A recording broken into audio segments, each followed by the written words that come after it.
नमस्कार, मी भाऊ तोरसेकर. तुम्ही बघत आहात प्रतिपक्ष. मित्रांनो, एकूणच दसरा मेळावा कोण घेणार, शिवाजी पार्कचं मैदान कोणाला मिळणार, हा सगळा गदारोळ चालू आहे. दुसरीकडे धनुष्यबाण हे निवडणूक चिन्ह गोठवा असा अर्ज शिंदे यांच्या शिवसेनेकडून सुप्रीम कोर्टात करण्यात आलेला आहे. या सगळ्या पार्श्वभूमीवर दसरा मेळावा हा अतिशय महत्त्वाचा होत चाललेला आहे. कारण धनुष्यबाण हा विषय किंवा निवडणूक चिन्ह किंवा पक्षाची अधिकृत मान्यता ही कुठल्या बाजूला मिळेल हा विषय टांगणीला लागलेला आहे. सुप्रीम कोर्टाने आजच 27 सप्टेंबरपर्यंत सुनावणी पुढे ढकलली. त्यामुळे नजीकच्या काळात या दोन गटांमध्ये जी हमरातुमरी चाललेली आहे त्यात काहीतरी घडायचं असेल तर ते दोघांनी एकमेकाला धक्के देण्यापुरतं मर्यादित होतं. आणि धक्का याचा अर्थ काय होतो की कुठेतरी छोटी मोठी निवडणूक असेल त्यामध्ये शिंदे गटाने बाजी मारणं किंवा उद्धव ठाकरे गटाने बाजी मारून शिंदे गटाला धक्का देणं हे शक्य आहे. किंवा मग शिंदे गटाकडे गेलेला एखाद दुसरा आमदार जरी आज त्या गटाला सोडून परत उद्धव ठाकरे यांच्याकडे आला तरी तो शिंदे गटाला मोठा धक्का बसू शकतो. ही साधी सरळ गोष्ट असते की हां, एक जरी फुटला, अच्छा आता गडबड झालेली आहे, आता शिंदे गटामध्ये घबराट झालेली आहे, धीर सुटत चाललेला आहे, त्यामुळे आणखीन हल्ले केले तर आणखी किती आमदार जातील, अशी घबराट शिंदे गटामध्ये पसरू शकते. त्यामुळे एक आमदार जरी शिंदे गटातला फोडता आला तरीही तो शिंदे गटासाठी उद्धव गटाने दिलेला धक्का असू शकतो. पण तशीच उलटी बाजू पण आहे. अजून हे सगळं टांगणीला लागलेलं आहे निवडणूक आयोग आणि सुप्रीम कोर्ट. अशा वेळेला जे काही आत्तापर्यंत निष्ठा दाखवलेले मुठभर, म्हणजे उद्धव ठाकरे यांच्या भाषेत मुठभर निष्ठावंत देखील फार मोठी लढाई मारू शकतात नासलेल्या पसाऱ्यापेक्षा. त्यामुळे हा जो नासलेला पसारा आहे, म्हणजे शिंदे गटाकडे गेलेले आमदार, शिवसैनिक किंवा खासदार, विभाग प्रमुख, पदाधिकारी जे कोणी असतील ते सगळे नासलेले आहेत. त्यातला एक कुठेतरी अचानक अरे हा नासलेला नाही, हा तर निष्ठावान आहे, हा ताजा तवाना तजेलदार आहे म्हणून उद्धव ठाकरे गटाकडे आला तर उद्धव ठाकरे गटाला तो पाहिजे. आणि त्यामुळे शिंदे गटाला मोठा दणका दिला असा गवगवा करता येईल, गाजावाजा करता येईल. आणि त्यामुळे मुद्दा असा आहे की जोपर्यंत सुप्रीम कोर्ट किंवा निवडणूक आयोग याकडून कुठलाही ठाम निर्णय समोर येत नाही तोपर्यंत ह्या पद्धतीचं राजकारण खेळण्याचा प्रयत्न होणार आहे. म्हणजे ज्याला आडोशाने एकमेकाला धक्काबुक्के करणं असं म्हणता येईल. आडोशाने, स्पष्ट नाही पण आडोशाने. म्हणजे मी तुमचं कोणाला तरी फोडणार, हे बघा शिंदे गटात आले, ते बघा शिंदे गटातून परत इकडे आले, असं दाखवणं हा खेळ जास्त चालणार आहे. आणि त्यामुळे अशासाठी अतिशय चांगला मुहूर्त म्हणजे दसरा मेळावा असतो. आणि दसरा मेळावा हा शिवसेनेच्या स्थापनेपासून एक प्रतिष्ठेचा विषय झालेला आहे. म्हणजे त्या काळात जेव्हा पहिली सभा ऑक्टोबर 1966 शिवाजी पार्कला बाळासाहेबांनी घेतली, मी पण त्या सभेला हजर होतो, बघितलेली आहे सभा. ती अफाट गर्दी, विराट गर्दी तिथे जमली होती. ती बघून भल्या भल्या राजकारण्यांनी पण तोंडात बोट घातलं होतं. खुद्द शरद पवारांनी सांगितलेलं आहे की आम्ही पण कट्ट्यावर बसून ती सभा ऐकलेली आहे, असं खुद्द शरद पवार. आणि शरद पवार छोटे नव्हते. शरद पवार त्यानंतर अवघ्या 1 वर्षांनी आमदार म्हणून पहिल्यांदा विधानसभेत निवडून आले. ते युवक काँग्रेसचे तरुण कार्यकर्ता म्हणून काम करत होते. यशवंतरावचे मानसपुत्र मानले जात होते. सांगायचा हेतू असा की तेव्हापासून आजपर्यंत शिवसेनेचा दसरा मेळावा हा अतिशय प्रतिष्ठेचा विषय झालेला आहे. आणि त्या व्यासपीठावर अनेक एकापेक्षा एक शिवाजीराव भोसले येऊन गेलेले आहेत, कॉम्रेड S.A. डांगे आलेले आहेत, वेगवेगळे वैजंतीमाला. आणि वैजंतीमाला शिवाजी पार्कच्या दसरा मेळाव्यात हजर होती, हे मी बघितलेलं मला आठवतं. आणि त्या दसरा मेळाव्याचं वैशिष्ट्य असं होतं की आजच्यासारखं प्रचंड व्यासपीठ वगैरे असा भाग नव्हता. उंच असायचं व्यासपीठ, पण हार्डली व्यासपीठापासून एक 20-25 फुटावर बसायची सोय असायची. एका बाजूला पत्रकारांसाठी टेबल आणि खुर्च्या टाकलेल्या असायच्या. बाकी सगळे श्रोते जे असायचे, जमलेली गर्दी असायची, ही जमिनीवर बसायची. त्यांच्यासाठी सतरंजीसुद्धा पसरलेली नसायची. अशा त्या दसरा मेळाव्यात ज्यात वैजंतीमाला आणि तिचे पती डॉक्टर बाली म्हणून होते, हे दोघेही शिवसेनेच्या व्यासपीठावर दसऱ्याला आलेले होते. आणि त्या दसरा मेळाव्यात अचानक पाऊस सुरू झाला.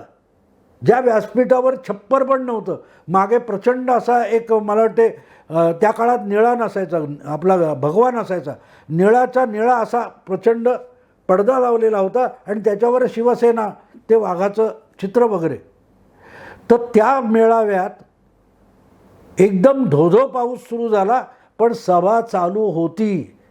पावसात भिजत पवारसाहेबांनी 2019मध्ये कसं साताऱ्याला भाषण चालू ठेवलं आणि त्यामुळे चित्र पालटलं वगैरे सांगितलं जातं. पण पवारांच्या त्या व्यासपीठावर देखील वर छप्पर छत बांधलेलं होतं. मी जी सांगतोय बाळासाहेबांची दसरा मेळाव्याची सभा, तेव्हा डोक्यावर छप्पर नव्हतं, उघडं आभाळ होतं. उघडं आभाळ, मागे छत्रपतींचा भव्य पुतळा, आणि त्या पावसात सुद्धा सभा चालू होती. आणि वैजंतीमालासारखी तेव्हाची टॉप अभिनेत्रीसुद्धा व्यासपीठावरून उठू शकली नाही. चिखल आहे म्हणून लोक उठून प्रेक्षक उभे राहिले होते, पण गर्दी तशीच होती. पावसातही ती सभा पूर्ण झाली होती. हा सगळा इतिहास मी एवढ्यासाठी सांगतोय की शिवाजी पार्कचा दसरा मेळावा हा किती प्रतिष्ठेचा विषय होता. आणि राष्ट्रगीत झाल्याशिवाय लोक जात नव्हते. आणि म्हणून शिवसेना म्हणजे दसरा मेळावा. आणि मला यातला आणखीन एक प्रसंग आठवतो. पंढरीनाथ सावंत हा त्यावेळेला मार्मिकचा कार्यकारी संपादक वगैरे होता. पुढल्या काळात तो इतर वगैरे वर्तमानपत्रात गेला. आणि मी मार्मिकचा कार्यकारी संपादक असताना 1987 साली एक फ्रेंच पत्रकार आणि अभ्यासक आला होता. पत्रकार नाही, अभ्यासक होता. वेगवेगळ्या अशा प्रादेशिक चळवळींचा अभ्यास करायला आलेला होता. आणि त्याची पंढरीची मी गाठ घालून दिली होती. तो इतकी शिवसेनेची बारकाईने माहिती घेऊन आला होता की तेव्हा असाच गणेशोत्सव वगैरे चालू होता. तर तो म्हणाला, मला दसऱ्याचा मेळावा बघायचा आहे. म्हणजे शिवसेनेचा दसरा मेळावा हा आंतरराष्ट्रीय पातळीवर देखील किती लोकांना माहिती होता, जगप्रसिद्ध होता, याचा तो दाखला आहे की तो शिवसेनेची माहिती घ्यायला मार्मिकच्या कार्यालयात आला होता. मी त्याची पंढरीशी गाठ घालून दिली होती जुना इतिहास सांगण्यासाठी. पण सांगायचा हेतू असा की त्यालासुद्धा शिवसेना म्हटलं की दसरा मेळावा शिवाजी पार्कातला हे ठाऊक होतं. ही दसरा मेळाव्याची ख्याती आणि इतिहास आहे. आणि आज पहिल्यांदा तो दसरा मेळावा कोणी घ्यायचा असा विवाद तयार झालेला आहे. एकनाथ शिंदे यांनी नुसता शिवसेनेत बंड केलेलं नाही, उठाव केलेला नाही, तर आम्हीच खरी शिवसेना आहोत असा दावा केला आहे. आणि त्यामुळे पहिल्यांदा हे नारायण राणे असतील, छगन भुजबळ असतील किंवा इतर ज्यांनी राज ठाकरे असतील, हे शिवसेनेतून बाहेर पडले. बंड असं मानलं गेलं, त्याला फाटाफूट म्हटलं गेलं. पण शिंदे यांच्या बंडखोरीमध्ये, उठावामध्ये एक वेगळेपण आहे की ते स्पष्टपणे सांगतात की आम्ही शिवसेना सोडलेली नाही, आम्ही शिवसैनिकच आहोत, आम्ही शिवसैनिकच राहणार आहोत, पण आम्ही बाळासाहेबांचे शिवसैनिक राहणार आहोत. याचा एक दुसरा न बोललेला अर्थ किंवा दावा असा आहे की आम्ही शरद पवारांच्या शिवसेनेचे नाही. उद्धव ठाकरे यांची शिवसेना ही बाळासाहेबांची शिवसेना नाही, तर ती शरद पवारांची शिवसेना आहे. आणि आम्हाला बाळासाहेबांची शिवसेना शरद पवारांच्या शिवसेनेपासून वाचवायची. पवारांच्या कब्जात गेलेली, तावडीत सापडलेली जी शिवसेना आहे ती बाळासाहेबांची शिवसेना वाचवायची. आणि बाळासाहेबांची होती तशी शुद्ध हिंदुत्ववादी शिवसेना आम्हाला राखायची, वाचवायचे, टिकवायचे, ही एकनाथ शिंदे यांची भूमिका आहे. आणि त्यामुळेच वेगवेगळ्या प्रकारे शिवसेनेवर आपल्याच गटाचा संपूर्ण अधिकार आहे. मला वाटते काल परवा कोणीतरी एक छान विधान केलं आहे, मला आता आठवत नाही, शिंदे गटाच्या कोणीतरी गुलाबराव पाटील असतील किंवा कोणीतरी हे वक्तव्य केलेलं आहे की बाळासाहेबांच्या मालमत्तेवर आदित्य ठाकरे यांचा अधिकार आम्हाला मान्य आहे, पण शिवसेना ही आदित्य ठाकरेंची असू शकत नाही. शिवसेना ही जितकी बाळासाहेबांची तितकी ती शिवसैनिकांची आहे. थोडक्यात पहिल्यांदा ठाकरे परिवार जे वागत आला बाळासाहेबांच्या नंतर की शिवसेना ही आमची जागीर आहे, आमची मालमत्ता आहे, त्याला आव्हान दिलं गेलेलं आहे. आणि म्हणूनच मग हा जो वारसा आहे त्या वारशामध्ये शिवसेनेच्या बाळासाहेबांच्या शिवसेनेचा दसरा मेळावासुद्धा येतो. म्हणूनच तो मेळावा कोण घेणार याला प्राधान्य आलेलं आहे. बाळासाहेबांचा वारसा म्हणजे काय? बाळासाहेबांचा वारसा म्हणजे बाळासाहेबांच्या राजकीय भूमिका, बाळासाहेबांचे राजकीय हट्ट, बाळासाहेबांचे काय म्हणाल तुम्ही राजकीय विचारधारा, आणि त्यांनी ज्यांच्याशी उभा दावा मांडला त्यांच्याशी उभा दावा मांडणं म्हणजे शिवसेना. आणि त्याचा वारसा आम्ही चालवतो ही एकनाथ शिंदे आणि त्यांच्या सगळ्या सहकारी लोकांची, मग ते आमदार असोत, खासदार असोत किंवा सामान्य कार्यकर्ते, विभाग प्रमुख, पदाधिकारी असोत, त्या सगळ्यांची भूमिका अशी आहे की आम्ही शिवसेना आहोत. आणि म्हणूनच शिवाजी पार्कचा मेळावा ही मालमत्ता नाही आहे, ती काय रक्कम नाही आहे, ती संपत्ती नाही आहे, आणि तो वारसा आहे. त्यामुळे तो शिवसैनिकांकडे असू शकतो, ठाकरे परिवाराकडे असू शकत नाही. ही एकनाथ शिंदे यांची भूमिका आहे. ती कायदेशीररित्या काय व्हायचं ते होईल, पण व्यवहाराने जनमानसात सुद्धा शिवसेनेचा वारसा हा शिवसैनिकांकडे आहे.